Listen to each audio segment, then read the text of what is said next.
මරණ මංචකය කියන්නේ අතිශයින් භයානක තැනක් පින්වත්නි. තමන් ජීවිතේ බලවත් පිනක් කරලා තිබ්බොත් එක්කෝ ඒ බලවත් පින තමන්ගේ ඉස්සරහට ඇවිල්ලා පේනවා. එහෙම නැත්නම් තමන්ගේ අතින් වැරදි වෙලා තිබ්බොත් ඒක එනවා ඉස්සරහට.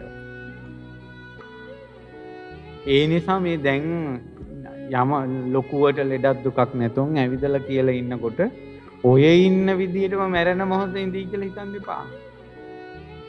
මැරෙන මොහොත කියන්නේ පින්වතුනි පාරක වාහනයකට හප්පිලා මැරුණා.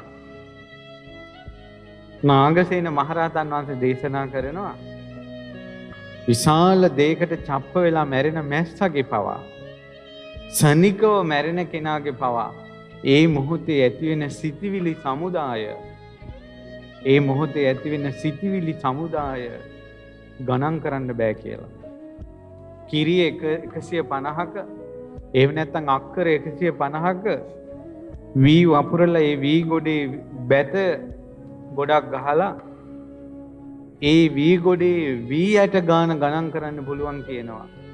තප්පරේට චප්ප වෙලා මැරෙන මිනිස්යාගේ සත්වයාගේ ඒ මොහොතේ ඇති වෙන සිතිවිලි ප්‍රමාණය ගණන් කරන්න බෑ කියනවා.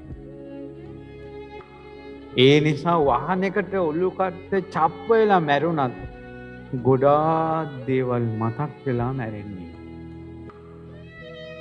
ගොඩාක් දේවල් සිහි වෙලා මැරෙන්නේ.